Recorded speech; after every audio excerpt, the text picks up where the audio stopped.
Thank you to the patrons for supporting the channel.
Before I show you me, you must be warned, I look like a mess, so... Welcome back. Today, as voted on by my patrons, we're doing another retrospective of Five Nights at Freddy's. Now you may be wondering, I said in the last one, in the Ultimate Custom Night, that I wouldn't be doing another one of these for a really long time because we were out of games that, weren't released very recently.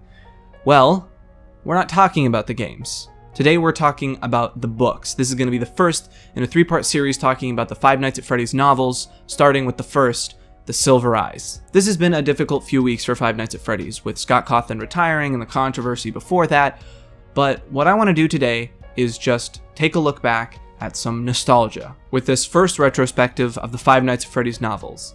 So let's go. He sees me. Charlie dropped to her hands and knees. She was wedged behind a row of arcade games, cramped in the crawl space between the consoles and the wall, tangled electrical cords and useless plugs strewn beneath her. She was cornered. The only way out was past the thing, and she wasn't fast enough to make it. She could see him stalking back and forth, catching flickers of movement as he passed before the gaps between the games. There was scarcely enough room to move, but she tried to crawl backwards. Her foot caught on a cord, and she stopped, contorting herself carefully to dislodge it. She heard the clash of metal on metal, and the farthest console rocked back against the wall. He hit it again, shattering the display, then attacking the next, crashing against them almost rhythmically, tearing through the machinery, coming closer. I have to get out. I have to. The panicked thought was of no help. There was no way out. Her arm ached and she wanted to sob aloud. Blood was soaking through the tattered bandage, and it seemed as though she could feel it draining out of her. The console a few feet away crashed against the wall, and Charlie flinched. He was getting closer. She could hear the grinding of gears and the clicking of servos, ever louder.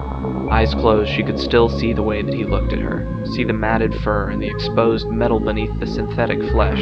Suddenly the console in front of her was wrenched away and toppled over, thrown like a toy. The power cords beneath her hands and knees were yanked away, and Charlie slipped and stumbled, almost falling. She caught herself and looked up just in time to see the downward swing of a hook.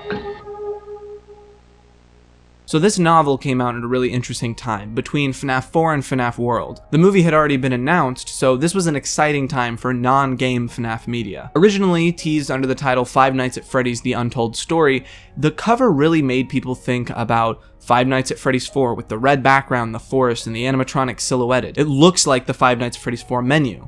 So people started thinking that maybe this was going to be a book based around the story of Five Nights at Freddy's 4, or expanding on it.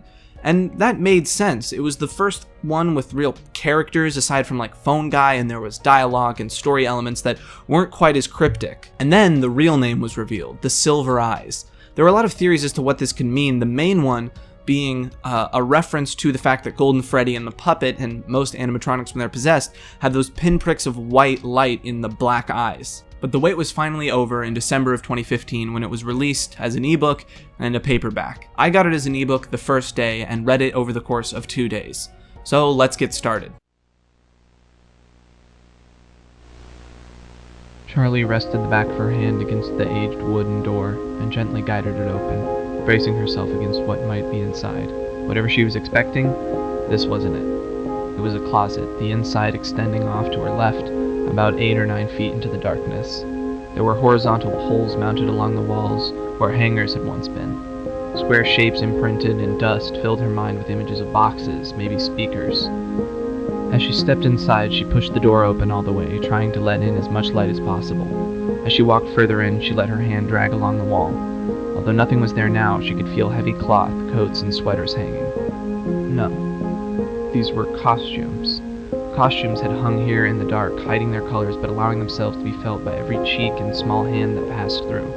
Rubber-padded palms and fingers swayed this way and that. Reflections on false eyes passed overhead. Charlie reached the end and turned to look back. She crouched down, looking up at the empty space. It didn't feel empty. She could still feel the costumes. They were hanging all around her.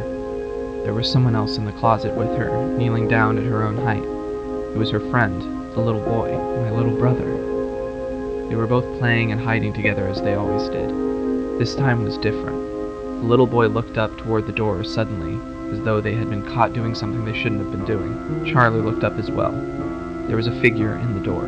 It was like one of the costumes was standing on its own, but it was motionless, so still that Charlie wasn't sure what she was seeing. It was a rabbit, a yellowish-brown rabbit they loved, but it did not dance or sing, just stood there and stared at them, unblinking. They began to squirm under its gaze, and the little boy screwed up his face to wail, and Charlie pinched his arm, seized with the instinctual sense that they must not cry. The rabbit looked back and forth from one to the other, with those all-too-human eyes, ponderous as though weighing and measuring them in some way that Charlie could not understand, as though it were making a momentous decision. Charlie could see its eyes, its human eyes, and she was cold with terror. She felt the fear in her brother as well, felt it echoing between them, reverberating and growing because it was shared. They could not move, they could not scream, and finally the creature inside that patchwork, ragged yellow rabbit suit reached forward for the boy. There was a moment, one single moment, when the children still clung together, gripping hands.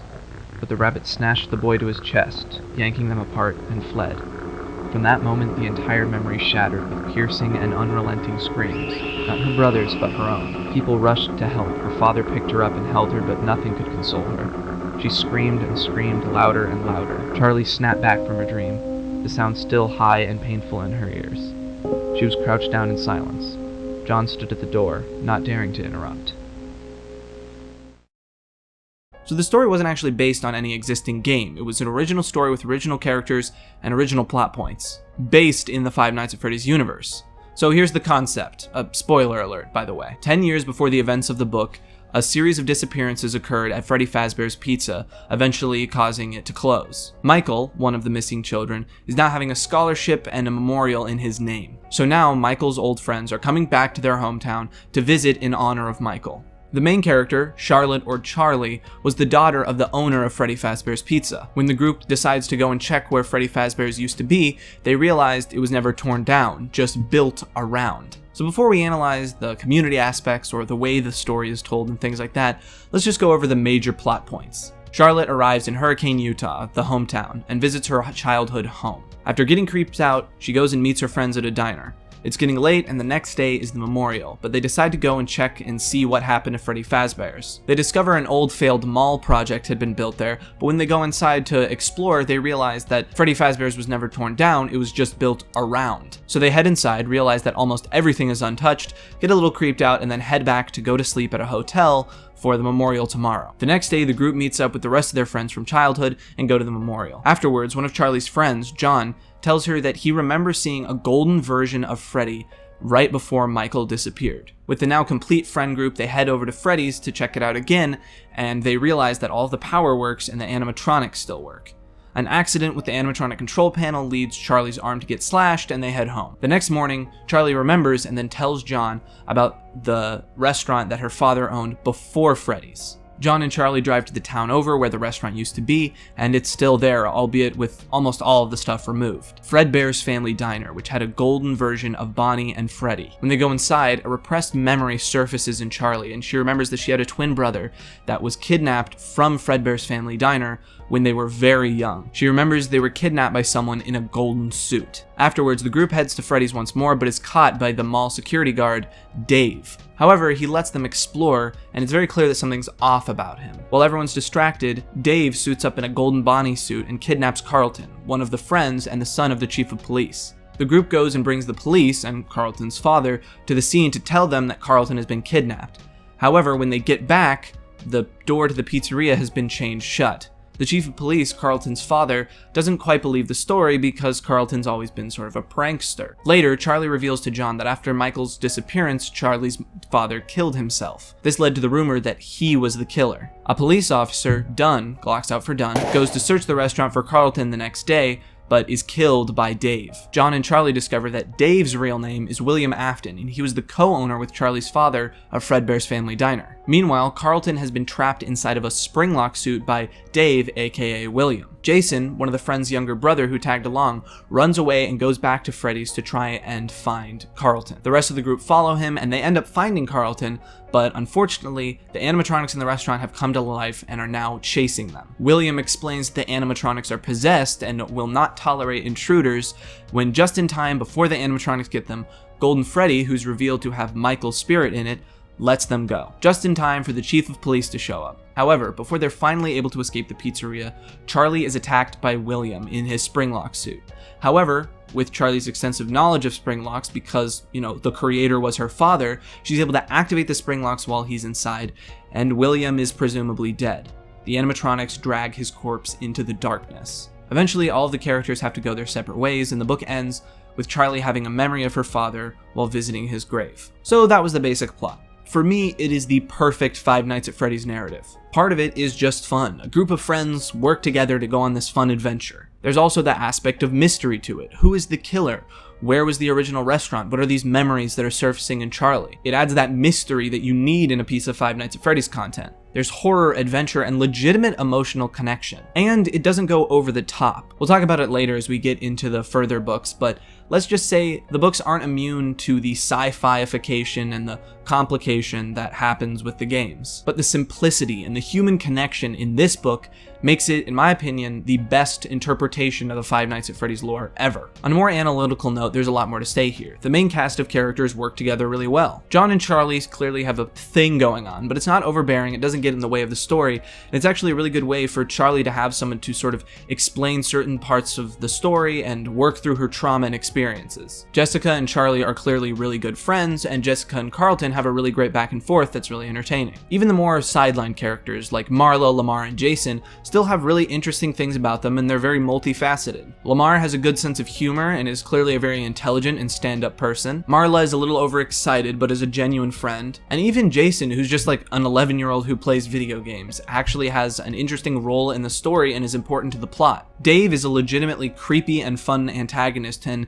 his reveal to being basically the murderer and who the purple guy was insane at the time. All his scenes are really creepy and have a lot of tension because he's really unpredictable. As Dave, he's this awkward and creepy middle-aged man, but as William or Springtrap, he's this energetic sadist. So when you have to interact with him or go toe-to-toe, you're never quite sure when he'll break or what his reaction will be. I understand that a lot of people thought that the quality of the writing was off, maybe more typos than there should have been, or describing things in a weird way, but I think it's pretty easy to get over that stuff, especially because it's so few and far between. I'm not necessarily someone who reads a ton, so maybe it's just easier for me to overlook that kind of stuff, but I'm able to pretty well ignore it and just get completely sucked into the story.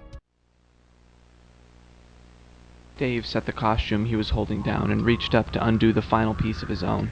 It took time. Carlton watched for several minutes as Dave romanced whatever mechanism lay under the collar. He took the costume top off with a flourish, and Carlton made an involuntary sound, a helpless and frightened mewl. Dave had been shirtless under the costume, and now his bare chest was clearly visible, even in the dim flickering light. His skin was horribly scarred, with raised white lines that scored his flesh in a symmetrical pattern, each side of his body mirroring the other. Dave saw him looking and laughed, a sudden, happy sound. Carlton shivered at it.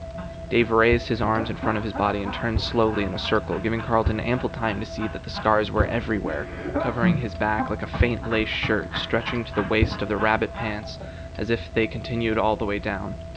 On the back of his neck there were the largest and most visible. Two scars like parallel lines were etched from the nape of the neck all the way up to his scalp, disappearing into his hair. Carlton tried to swallow. His mouth was so dry he could not have spoken, even if there had been anything to say. Dave smiled unpleasantly. Don't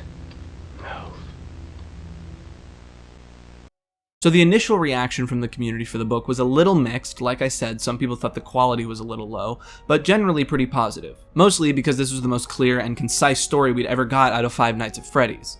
But people quickly started picking up on little inconsistencies or things that just seemed strange. This is clearly based in the Five Nights at Freddy's 1 location, but why does a lot of the stuff sound like Five Nights at Freddy's 2? Like there's a carousel and the rooms don't match up. There were just some things that we were told in the games that weren't true in the book. People thought it was going to be the key to solving the lore, but it only ended up bringing up more questions. So then Scott made a community post basically explaining it. Now there's a lot of debate as to what he actually meant here because of his very purposefully vague wording, but here's the gist. The timelines or stories of the games and the books are parallel to each other, but not one and the same. They share concepts, characters, locations, and things like that, but things aren't exactly the same. So basically it's an alternate universe. Now, especially recently, large portions of the community have connected with the more human connection part of the book. I think when it comes to FNaF, even now, we talk about things in a very detached way. The missing children are basically just statistics at this point, the same way we talk about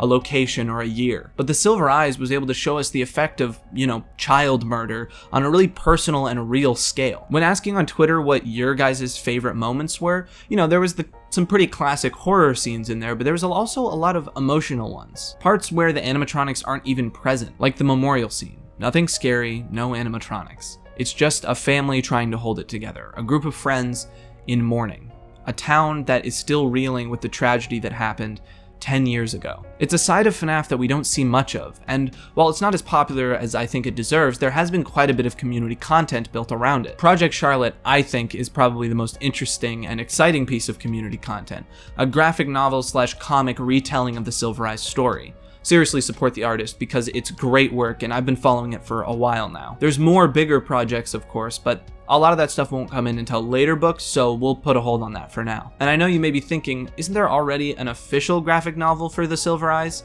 Yes, there is. But I've already made my thoughts on that very clear, and it ended up being a pretty controversial opinion.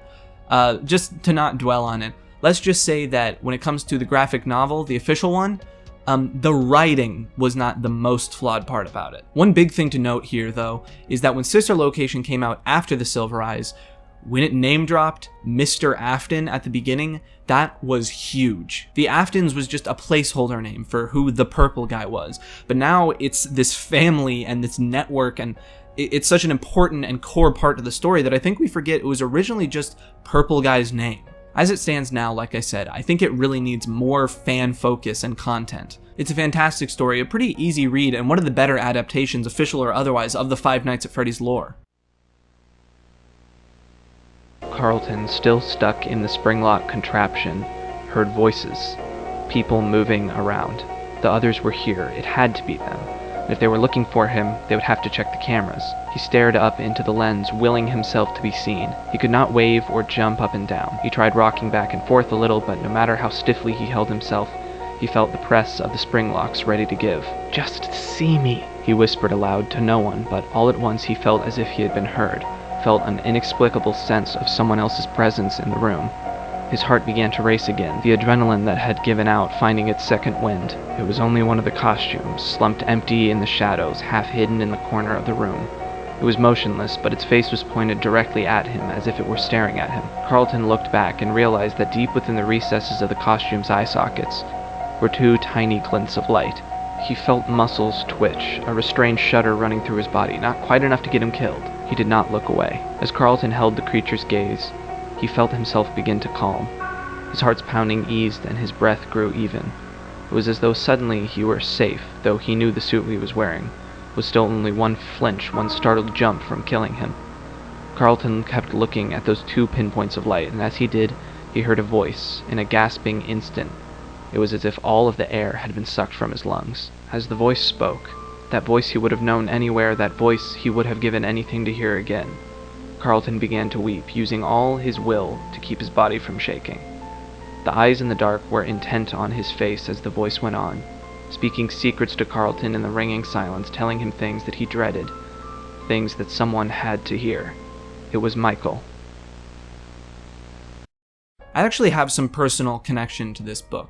First off, I made a fan game for it, or at least tried to. I made a demo that Daco played, and I've tried to get back into it over and over again, but I've just failed. I'm just too busy with YouTube to work on making it to the scale that I'll be happy with. Maybe I will someday. But hey, for now, if you want to see maybe a better quality, there's a thing called the Silverize AU, which I actually helped work on a playable teaser for that. You can see it in the description. I believe it's still in active development. I also have a really cool story related to it that I expand a little bit more on my second channel, Sagan Hawks Auxiliary, in a video called The Defunct Theme Park. I haven't really told it since my channel blew up, so might as well just quickly go over it here because I think it's pretty relevant to the book. Right around the time that I finished the Silverize and also reading the creepypasta Abandoned by Disney, something wild happened. So I'm there, probably 14, maybe 15, with a group of my friends at a farm. It's easier to explain if you just watch the original video.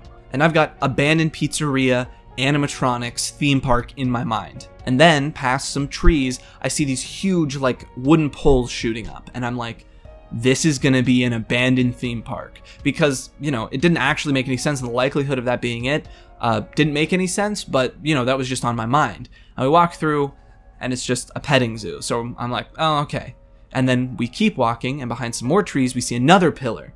But this time, it's multicolored, and we walk by the trees, and no shit, it's literally a full fucking abandoned theme park. No locked gate or anything, we can just waltz right in. So we go back, grab some of our other friends who are somewhere else, and just explore. It was crazy, and it was just wild that this was a thing that I was like, dang, that would be cool because of the book that I read, and then it basically happened. And then we walk around some more, and we stumble across an actual animatronic, like this weird animatronic cowboy coyote thing. It looks like if you took the Foxy character concept, and instead of a pirate, you put it as a cowboy. It was like the Silverize and Abandoned by Disney had like come to life for my enjoyment without actually needing to have to be in mortal danger. So like I said, if you want to hear more about it and see some actual footage, I have a video in the description on my second channel called The Half-Defunct Theme Park. So that's what I've got to say about the Silverize. This one was very different, and it was kind of cool covering something that wasn't a game or a show or a video or something. It might be a little while before I cover the Twisted ones because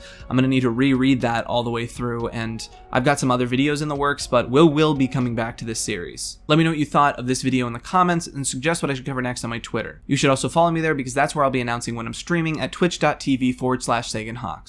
See you all next time. Thank you to the patrons for supporting the channel.